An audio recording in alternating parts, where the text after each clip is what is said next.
Good morning, and thank you to everyone for joining us today. Earlier this year, we gathered to announce the largest investment in electric vehicle charging in our nation's history, nearly $5 billion. That funding is one of the foundations for a national EV charging network built to serve all Americans. But for states to be able to build out that network, they need not only funding, but a performance-based framework. Today, we are taking a critical step forward as we lay out that framework, the ground rules for how an infrastructure project that will help transform how America gets from point A to point B, whether they live in an urban, rural, or tribal community. I'm Stephanie Pollack. I'm the Deputy Administrator of the Federal Highway Administration, and I'm joined this morning by Dave Turk from the Department of Energy and Deputy Secretary Polly Trottenberg from DOT. The partnership between the Department of Energy and the Department of Transportation through our joint office is a critical piece of the foundation of how we're going to deliver that national charging network. So what today is about is adding to the funding that is already in place, the framework and flexibility that will allow our state partners to build out this EV national charging network the same way they built out the last great infrastructure project that transformed how Americans got from point A to point B, the interstate highway system. These steps forward are possible only because of President Biden's leadership, the commitment of the EV charging manufacturers and the industry as a whole, and the hard work of the men and women I have the honor of working with at the Federal Highway Administration, who have worked hard and in collaboration with our colleagues throughout the Department of Transportation and at the Department of Energy to bring us to where we are today. Like the interstate highway network itself, the national EV charging network needs to be truly national, which is why today's proposal of minimum standards for EV chargers is so important. These minimum standards will ensure that our national EV charging network is user-friendly, accessible to all Americans, and interoperable among different charging companies with similar payment systems, pricing information, charging speeds, a similar user experience. Put simply, the minimum standards being proposed today will ensure that our EV charging network is a national network, greater than the sum of its parts, and not just a loose collection of state networks. As Deputy Federal Highway Administrator, the details are my job, so I'm going to start by laying out a few key points of what we mean when we say user-friendly, accessible to all Americans, and interoperable. So let's start with user-friendly. We believe that EV users need to be confident that they will be able to charge their vehicle when they need to and wherever they need to go, which means they need to know that they will find a reliable, easy-to-use charger. First, EV drivers need to be able to find the nearest charging station, especially along our interstates and highways. These standards include requirements for real-time information sharing that will ensure that customers can conveniently find the nearest charging station and know whether it's working and whether it has an available charging port. When our EV driver gets to that charger, they need to be able to charge quickly and get back on the road. So the standards require a minimum of 4 DC fast chargers, allowing multiple customers to charge at the same time. And when the driver pulls up to the charger, they need to know it will be working. So the standards require chargers to be built and maintained to be working at least 97% of the time. Next, accessible. We believe that an accessible EV charging network should be built to serve all Americans with chargers that are both conveniently located and convenient to use. In general, this means that as we utilize our interstate highways and major highways to serve EV drivers as the spine of this national network, we need to ensure EV charging stations are located every 50 miles within 1 mile of the highway, except where our most rural states may be granted exceptions to reflect their unique circumstances. This also means that stations are accessible for Americans with disabilities, and it means fair pricing so that chargers are not only convenient, but provide real savings for working families. And finally, interoperable. We believe the federally funded EV charging network should service all EV drivers and a range of vehicles. That means ensuring that publicly funded EV charging is easy to pay for and open to every member of the public through the swipe of a credit or debit card. So the standards ensure that use of the chargers is not restricted through memberships, clubs, and other closed EV charging networks that require membership payments or juggling multiple apps. And it means you can use these chargers with the best-selling EVs you drive, made by automakers like Ford, GM, Stellantis, and Tesla, whose vehicles you can see outside today.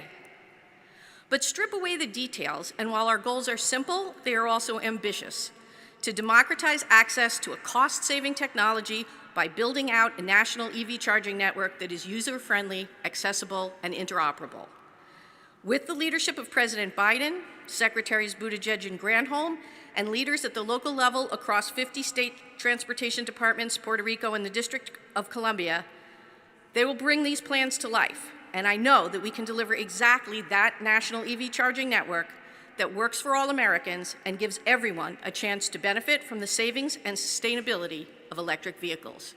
Thank you, and I'll turn the podium over to Dave Turk from the Department of Energy.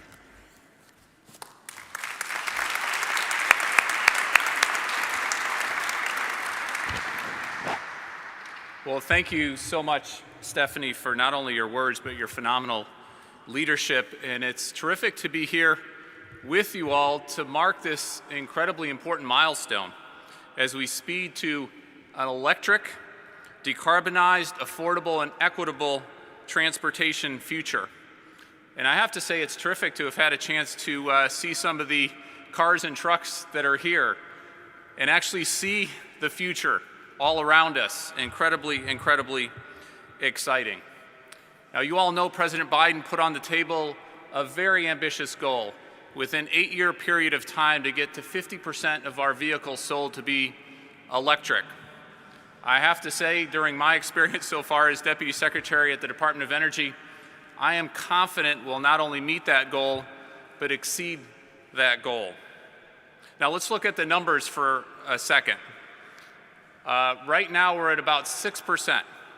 6% here in the US of our vehicles sold are electric vehicles.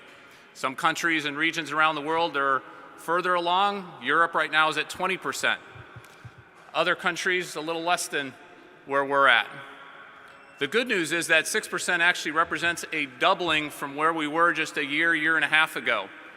And we're very confident that we can double again in short order and then double after that. The trend lines are just phenomenal here. And of course, it's up to the government working with the private sector, all sorts of phenomenal entrepreneurs, phenomenal companies stepping up to the table here. To meet this goal, we're going to, of course, have to make it easier, cheaper, and just plain better to drive electric vehicles. Not just if you live in big cities around this country, but if you live in towns like where I come from, Rock Falls, Illinois, small towns, rural areas, all across our country. And one thing I think we're seeing as a powerful motivator, it has been a powerful motivator for quite some time on the EV front, an especially powerful motivator these days is the cost savings. So just to give you a few numbers on that front. Right now, on average, if you fill up your EV versus your internal combustion engine, it's about $60 you save each time you fill up. That is a huge, huge cost savings for those who are fortunate enough to have EVs now or are looking to buy an EV in short order. It's also $6,000 savings on maintenance over the lifetime of the vehicle. Those are real dollars, certainly in my family as a government worker. Those are real dollars, real savings today and into the future as we go ahead. And I think that is certainly going to be one of the things that has a wind in the sails, a wind at our back as we're going forward to reach that 50% target. Now, today's announcement, I think, is particularly exciting. I think this really is a key piece of the puzzle as we think about getting to that 50% and even beyond that 50% in a very short amount of time. And of course, talking about the charging infrastructure, making sure we have the charging infrastructure around the country, in cities, in corridors, all over our country. President Biden's bipartisan infrastructure legislation has $7.5 billion that's going to help build this charging infrastructure out as quickly as we can, as equitably as we can as well.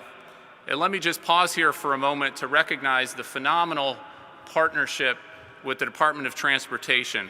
With Polly, all her colleagues, Secretary Buttigieg, we've got a joint office.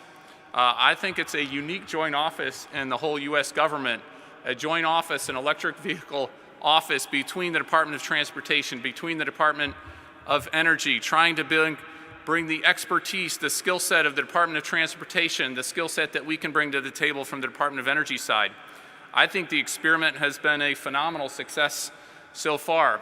It doesn't mean there's not a healthy tension. Different perspectives mean we should bring those perspectives to the table and make sure that we're doing and making decisions that are going to be smart and thoughtful near term and longer term as well. As Polly will get into, Deputy Secretary Trottenberg will get into in a moment, the rulemaking on the proposed minimum standards, hugely important, and laying out what we're looking to do with this $7.5 billion that we have, providing easy, convenient EV charging in every corner and pocket of our country. At the same time, here to announce from the Department of Energy side of things, we're establishing, working with the Department of Transportation, an EV working group, a new federal advisory committee made up of EV leaders across our country who will report both to the Department of Energy, the Department of Transportation, offer recommendations on the development, the adoption, and the integration of EVs, making sure that this is a shared journey with industry leaders, with labor leaders, with other key critical stakeholders who need to be part of this journey.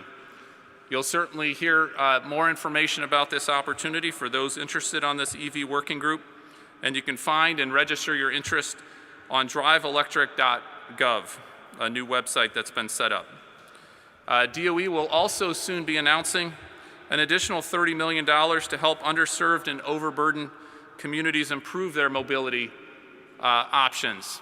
We're serious when we say the electric future needs to be one that's accessible, equitable, economic for all parts of our country, no matter where you live and what your background is. This particular investment from the Department of Energy side will put communities literally in the driver's seat of their electric mobility future, giving them new tools to expand EV charging access, creating solutions for overnight at-home charging in multifamily buildings. These actions, all these actions that we're working on, as Stephanie said, are centered around 4 principles as we think about building out this national charging infrastructure and network. First, we've got to focus on affordability. Hopefully you've seen day in and day out from our secretaries, from the president, all of this in the administration, a focus on affordability because we want every American to benefit and to be able to own and maintain an EV. Accessibility, again, we want every American to have chargers wherever people live, wherever they work, wherever we play and travel, to make sure charging's reliable, efficient, and affordable and convenient. Third principle, equity. We know we have charging deserts right now, and we can't do that. We can't leave communities behind, whether in cities, whether in rural areas, low-income neighborhoods. We need to make sure that everyone has the accessibility and the equity when it comes to EVs. And we need to focus on the climate and environmental impact. We need to keep centrally focused on that because we must zero out carbon pollution from the transportation sector to meet our climate goals. If we have any chance of meeting our net zero goals, we've got to take transportation emissions head on. So we're incredibly proud, I'm incredibly proud, on behalf of our DOE team, Secretary Granholm, of the partnership with the Department of Transportation, all we're doing on the EV charging infrastructure and system. But we can't lose sight, of course, that that's one piece of the puzzle. There are other pieces of the puzzle we have to focus on, and we have to focus on all these pieces at the same time.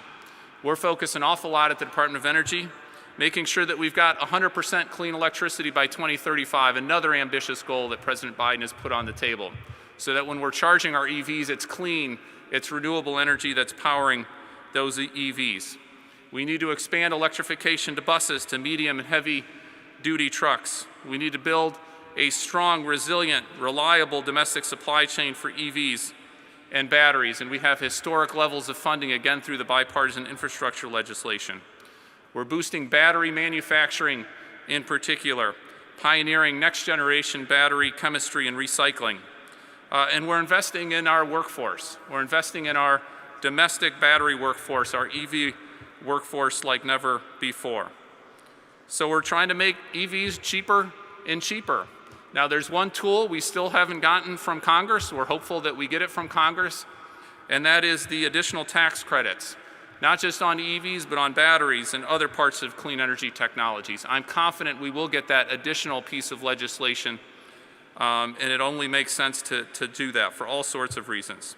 So hopefully you hear a commitment coming from our Department of Energy, Department of Transportation, this whole administration to getting this done, to meeting the goals that the President has put on the table, not just for us in the government, but for all of us working together to get this done.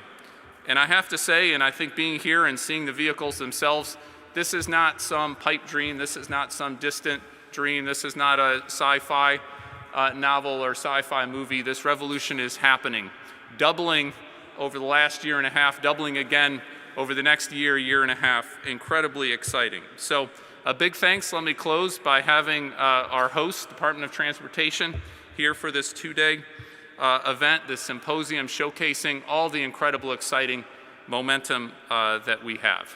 So let me turn it now to Polly, to Deputy Secretary Trottenberg. Polly, the floor is yours.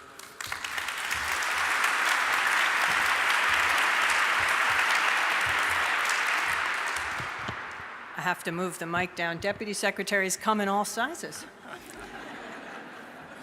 Thanks so much, Dave. Deputy Secretary Turk, we're so thrilled to host you here today and your colleagues, Michael Berube, so many folks from the Department of Energy.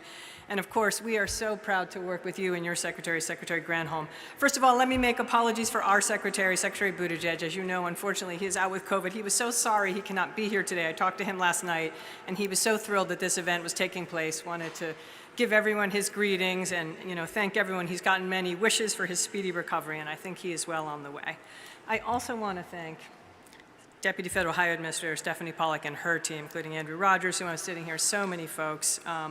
We would not be here today without all their incredible work. We have been working, as Dave said, our two agencies together for many, many months, the culmination of which you're starting to see today, and I just am so grateful for what both teams have been able to do together. And obviously, we are grateful to the leadership in our White House, as Dave mentioned, President Biden, Vice President Harris. It is, as Dave said today, it is so great to be here today to start to see the handiwork come to fruition, to be here with industry representatives, energy sector representatives, our partners in labor and climate inequity advocates, and we are thrilled to host you all. Earlier this year, when we announced the largest investment in electric vehicle infrastructure in this country's history, thanks to the bipartisan infrastructure law, we talked about the $5 billion for funding that states would need to begin building out those EV chargers. It's an incredibly ambitious investment. I know, as we know, we've been hearing from a lot of state and local leaders who wanted to know the specifics. What are going to be the standards and the requirements? As you all know, today I think we finally laid that out in detail. And I want to say the detail that we laid out was so informed by talking with so many of you in the stakeholder community. That much anticipated new proposed rule is out, and it is designed to help ensure that states will have that reliable EV charging network. And I think combining what both Stephanie and Dave had to say, that is user-friendly, that is equitable, that is accessible, that is reliable, that is affordable, and is interoperable. It's going to make sure that all state and local leaders and their private sector partners will have the guidance and information they need to do the necessary, important, and exciting work ahead of us. And it is going to take all of us, state DOTs and local officials, automakers and manufacturers, labor, advocacy, all of us at DOT and the Department of Energy. And we just want to make sure, as Dave said, that this transformative technology will be available in every community, large and small. And I have to just say, I've just gotten back from Oklahoma, which some of you may not know, Oklahoma actually leads the state in per capita charging infrastructure. It's an oil and gas state, but they are going in big on electric charging. And while I was there, the big talk was about a new EV battery charging manufacturing plant that may be coming in. So we can already see the excitement both for the operation of these vehicles and for the incredible jobs they're going to create and economic opportunities they're going to create. And as Dave said, it was just fun to be outside and see some of the new technologies. And also, as we talked to some of the manufacturers, the cars are flying off the lots, and some of them have waiting lists. So for what we see in terms of not only our climate future, but our economic future, this is a tremendous, exciting day. So we've got our $5 billion, and now we've got the guidance out on the street awaiting everyone's comments. The next step will be another $2.5 billion in competitive grants, where we'll get to work with states, but also very closely with localities, with counties, with tribal areas. So in the months and years ahead, I know I join my colleagues at the Department of Energy, our secretaries, and our colleagues at the White House, just to be so excited about the opportunities ahead of us to unlock the jobs, to unlock the savings to help tackle climate change and make the most of the incredible investments that we've gotten through the bipartisan infrastructure law.